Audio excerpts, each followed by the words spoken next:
The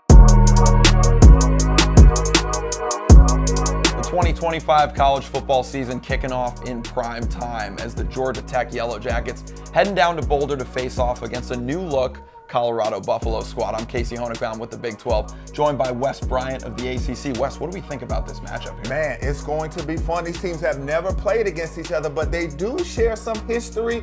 They shared the national championship back in 1990. I was about 7 years old then, man, but I was still in tune with what was going on then. So this is going to be a fun one. Georgia Tech going out there to the Midwest, got to deal with some of that altitude and battle through the elements, but I think this team is ready. Yeah. When I look at some of the keys in this matchup, there's a number that stands out to me, and that's 41.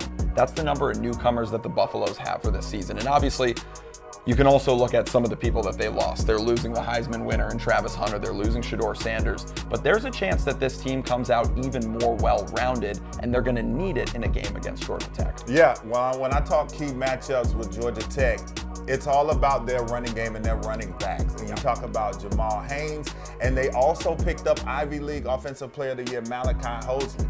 And so both of these guys, Haynes is expected to be an all-ACC caliber running back. Hosley coming over, bringing lots of experience and talent from his former school. Haynes King rushed for over 600 yards as well. So they have a two-headed monster that could turn into a three-headed monster. So this Colorado defense, they better buckle up, man, because this is going to be a physical game, and they're going to be running early and often. Well, I like that you brought up the running game because I think that's going to be the most important element for Colorado as well, because in the chance that you get into a rock fight with Georgia Tech, which I think is kind of what they want to avoid, they're going to need their running game to step up. Caden Salter, their transfer quarterback, we'll get into some more of his rushing numbers as we get there, but I think being able to match Georgia Tech in the running game is going to be the most important aspect here for Colorado. When we look at the numbers that tell the story, I think the biggest one for Colorado is under 4, and that was the number of yards per carry that this defense allowed last year. They're returning some of the same people on their defensive line, bringing some new guys in. Arden Walker is a name that I want to shout out, and I'm looking at him to potentially lead the Big 12 in sacks this year. This was a Colorado defensive unit that did lead the Big 12 in sacks, and he's coming back as, you know, that edge rusher linebacker combo. He's going to be huge because, like you mentioned, this kind of two-headed monster running attack that Georgia Tech has is going to be something that if Colorado can stifle that early, it's going to be big for them. Man, I'm going to put all of the numbers right here onto the offensive line because they're responsible for them happening. Georgia Tech, for one, they're returning a lot of production, over 80% of the passing and the rushing yards. But when you look at this Georgia Tech rushing attack and the way this offensive line performs, in 11 of their last 20 games, they've rushed for over 200 yards. This team last year set a record in their school's history for completion percentage as well as sacks allowed. This offensive line is one of the best in the country. Brent Key, he was an offensive lineman, so you can tell that the emphasis is there. This offensive line is ready to go. They're one of the best in the country, and they've been proving that because in 16 or 28 of Georgia Tech's wins, they rushed for over 200 yards. So that's the way they like to get it done. The thing that Colorado has going for them is that this defensive line is experienced, and it's gone up against a lot of top-tier running backs. You know, you have RJ Harvey, you have Ollie Gordon, Taj Brooks, guys like that who they had to face last year and were able to, like I said, hold to under 4 yards per carry. So if they can do something similar to that, I think that might be one of the keys for them in this game. When you look at impact players, there isn't really a position that stands out more than quarterback. And Deion Sanders just named Caden Salter the starting quarterback for this game against Georgia Tech. And I think it's going to be really important because they're without Dallin Hayden, the former Ohio State transfer.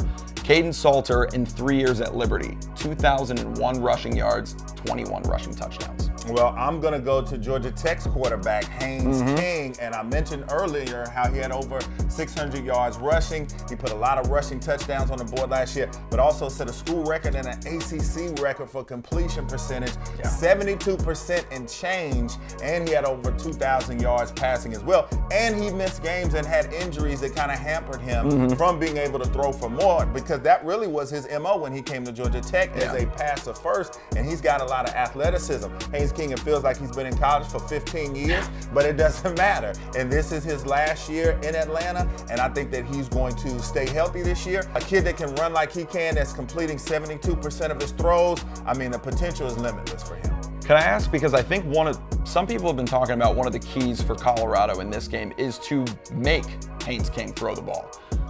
What do you think Does that help them at all? Because we know how special he is on the ground, and we know how special that Georgia Tech rushing attack is.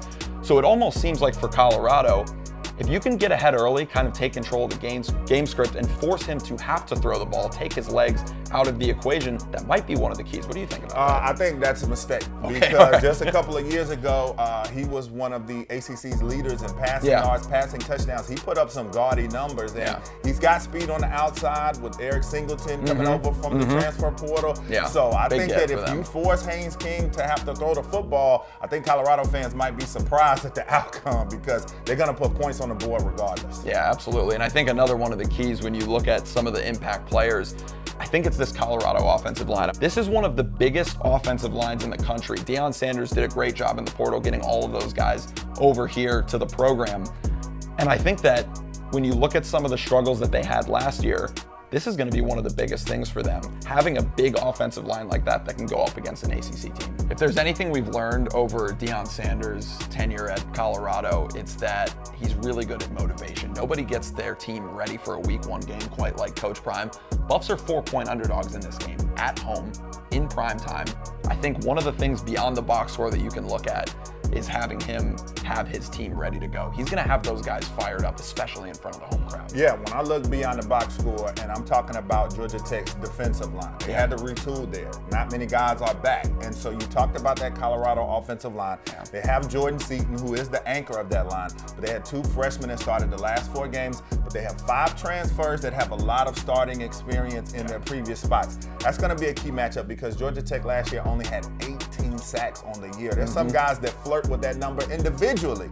So Georgia Tech, certainly the pass rush, they're going to have to bring it, and they're going to have to be ready to go in the run game too against a Colorado line that will be trying to learn on the fly as well, playing together in their first game as a unit. Yeah, absolutely. And it's interesting because, a lot of the talk is about, who Colorado lost in Shedeur Sanders and Travis Hunter. But they brought in a lot of players from the portal, a lot of talented players from big programs.